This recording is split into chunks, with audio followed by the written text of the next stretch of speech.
Аман есенсіздер ме, қымбатты қазақ елі?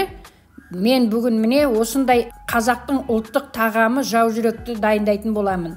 Алдымен міне сол бауырдың пленкадан тазартып аламыз. Сыртындағы пленкасын тазартып аламыз. Міне осылай керемет алынып тұр. Артық жерлерін бір майлары, бірдеңелері болса тазартып тастаймыз. Мен сіздерге не керек екенін айтпаптым. Бұған міне қойдың бауыры, сиырдың бауыры да болады, бірақ сиырдың бауыры ұзағырақ піседі, сондықтан қойдың бауыры жақсы. Бұған міне 1 литрдей сүт, қойдың іш майы, немесе шарбы дейміз ғой, қазір шармай дегенді шығарып апты ғой, әйтеуір шарбы дейді ғой. Қарынның сыртындағы май. Баяғы заманда біздің ата-бабамыз бұның қасиеттерін жақсы білген. Жауға шығарда тағам жасап берген дейді. Менің ойымша ол себебі бұда дәрумен көп.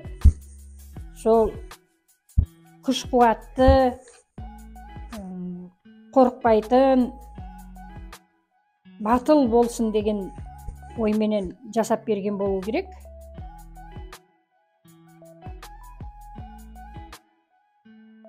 Міне енді бауырды орташа етіп турап аламыз.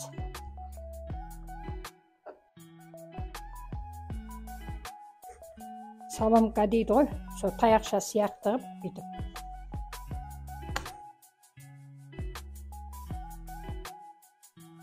Міне осылай турап алдым, міне пленкасын шығарып тастап, сыртындағы сылып.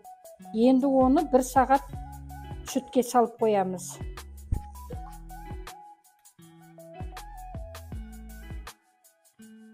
Енді бауырымыз дайын болды.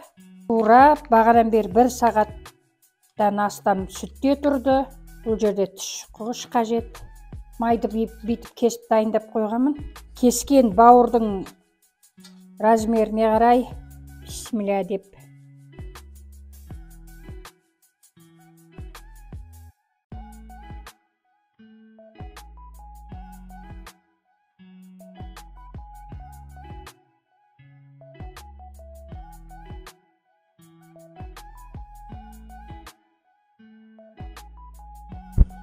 Міне орап дайындап болдық. Енді пісіруге апарамын. Қызып тұрған тапаға міне ешқандай майсыз құрғақ тапаға өстіп тағамымызды саламыз. Мен өзім қатты жақсы көрем, сондықтан барынша көбірек жасадым.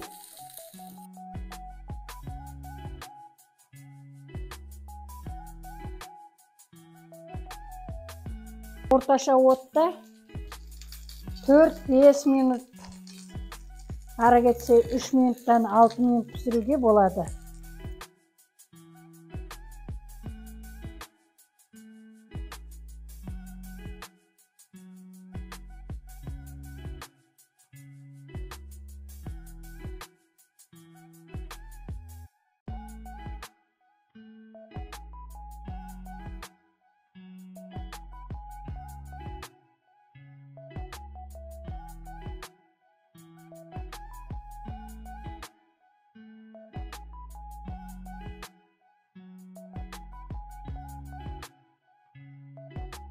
Мінеки енді жау жүрек тағамымыз дайын болды.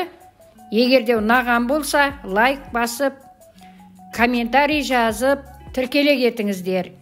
Сіздер де осындай міне ұлттық тағам өзі дәмді осылай пісірсеңіздер болады. Келесі кездескенше аман сау болыңыздар.